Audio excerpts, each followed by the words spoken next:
Scary Alvarez is back. You know it. And today I'm going to talk a little bit about Wisconsin's quarterback situation as it applies to the future. Going to be a real quick hitter, but I have some thoughts on this because I've seen it coming up on the boards and on social media. And while there clearly are a lot of variables to come into play that could impact this decision, I'm looking at it in mid-November of 2025 as forward-thinking as we could possibly be about it to give you my thoughts. Please throw Scary a like and a subscription. It's always fun to, outgain, so to speak, PJ Flex YouTube channel. This week, him and a party of dogs went out hunting badgers in Rochester, Minnesota. Real gross stuff. Anyway, the binary, as I see it now, of course, there are many variables that could potentially enter the fray. But the binary is, I'm seeing from both my outlook and fans, is this Carter Smith's job to lose for 2026? And running alongside that is, do we go to the portal again? Whatever that may mean. So let me kind of give you the options, and then I will tell you what I think the Wisconsin Badgers should do based on my analysis of the situation with Luke Fickell back, presumably Jeff Grimes back, and a better offensive line next year. So one option is, this is now Carter Smith's team.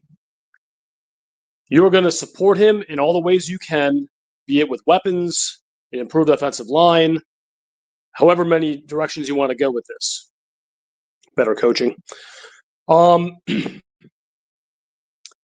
kind of roll with it. Now, let me take a 10,000-foot view on this. I understand that as it currently stands, Hopkins will be coming in as a true freshman for modern day, assuming he sticks with his commitment to the Badgers. I see no scenario, injury or not, that would have Danny O'Neil coming back. Certainly, Hunter Simmons is moving on to the professional world of some sort. I wish him. He's like a teacher playing quarterback. Good for him. And I don't think we're going to have any individuals with red hair. I think that is also past. So it's going to have to be a rebuilt quarterback room, if nothing else, for depth. But getting back to my assertion, this is Carter Smith's team. Let's go forward with it. Okay, let's take that and run with it. Certainly, there are some green sprouts through the concrete with Smith.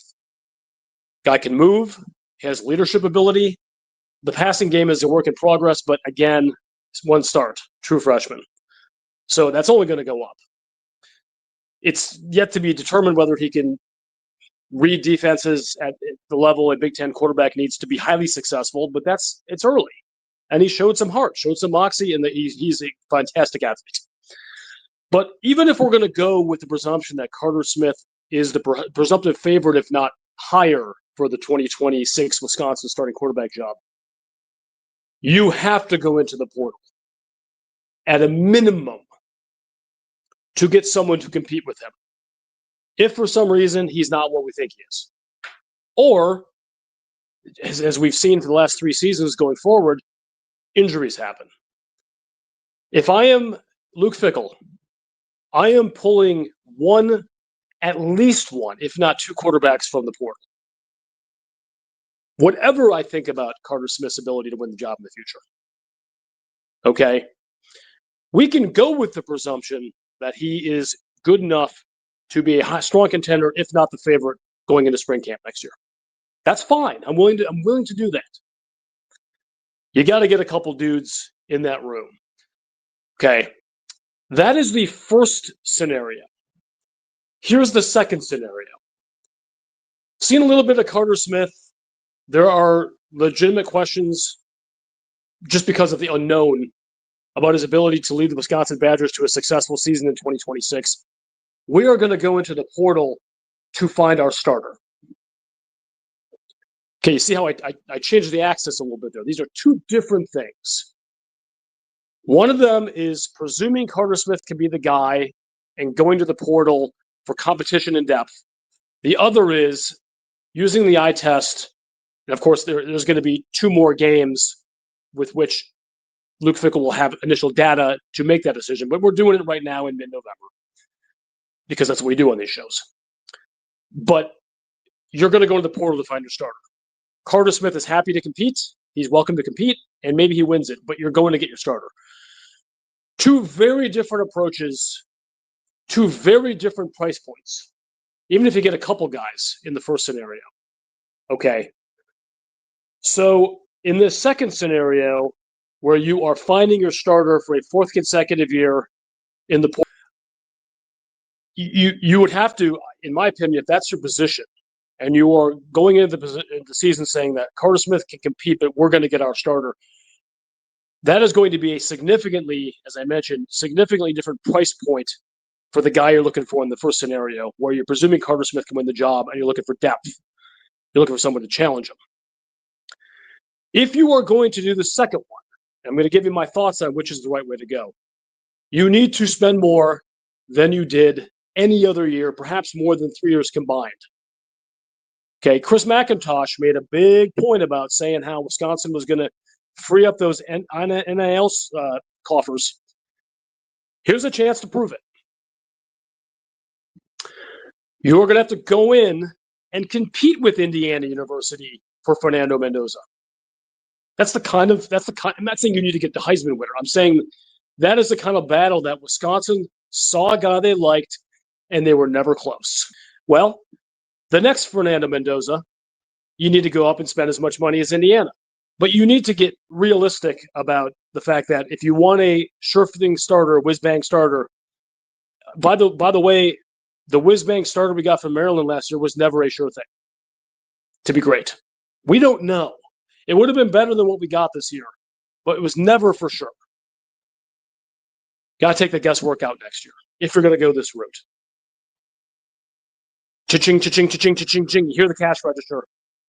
That is real money, especially when you have real money you got to be spending at a bunch of other positions. Defensive backfield being one of them. Got to spend money to retain the dudes you got. You have to throw some money at that interior linebacking room, despite the fact that you have 2 dyed-in-the-wool hardcore Badgers there in Catalano and Posa. Those kids are getting raises. And if they're not, they should be. So you have these 2 scenarios. I think both of them have pluses and minuses, and I'm not going to get into that level of nuance. But here is where I am. I'm going with choice number 1. Again, this is assuming that the development goes with Carter Smith, continues to progress, that he wants to stay. There are nuances there that I'm not privy to in mid-November. But I'm going with a scenario that you have a homegrown kid, so to speak, in your own recruiting that has starting experience, has shown leadership qualities, has the feet you need. Does he have the arm? We'll see. But you are going to bring him in with a really good chance to win the starting job next year. And you need to bring in 2 other arms. It doesn't have to be super expensive Power 5 guy or Power 4 guys. You got to bring 2 arms in that are legitimate Big Ten players. Okay. We had someone, bless his heart, that was starting multiple games this year that was not a legitimate Big Ten player in his wildest dreams, in Hunter Simmons. So you have a quarterback room with legitimate competition. You think that your guy, Carter Smith, is going to win it. But if for some reason he doesn't or he gets hurt, you have guys that can go in and not embarrass themselves in Big Ten games. That is my lead for how this should proceed. Over the second scenario, you pony up the cash. You get someone who's, a much higher floor than Carter Smith, someone that other legitimate teams are bidding on, and you roll with that. Carter Smith's the backup. I can see there's some genius in that too, in terms of you have a greater chance of hitting your upside as a team if you have a known veteran quantity at quarterback. That's just a fact, guys. Okay, maybe I'm undercutting the case I was making for the other position, but I think at some point though, and your 4th year was a good point to do it, you need to trust in your development and your recruiting chops and go with the dude who's younger with a chance to grow in an offense. Okay, I mean, it's tantalizing to just go and get some one-year wonder again and hope this time that they're not going to get hurt. And say to Carter Smith, well, we brought this guy in, but, maybe next year when you have Ryan Hopkins sitting there. I'm not saying it's all built around what Carter Smith wants or doesn't want. It's not, but it's a significant part of the developmental aspect of this program. And I think right now, at least, where I am is not the ladder, not the lottery. You got your guy. You go find two other guys who can play in the Big Ten. You don't need superstars. Not going to be breaking out $3 million for these guys. And you let them fight it out in spring ball. That's what you do. If Wisconsin goes into the portal and lands some blue chip $4 million arm, I can tell you with 100% certainty, I ain't going to be crying about it. Okay, let's be honest here.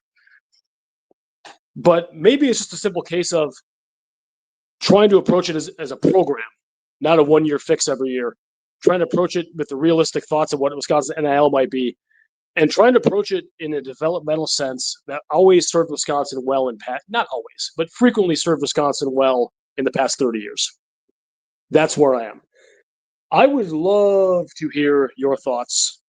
Really, really, like the engagement. It's a lot of fun. I understand that my way isn't always the highway as far as the right answers. Certainly looking back at some of the pods I've done this season, missed the mark on some of those. But that's human, and I am but a human. Anyway, thanks for joining Scary Alvarez. Really appreciate it. And Scary Alvarez is out.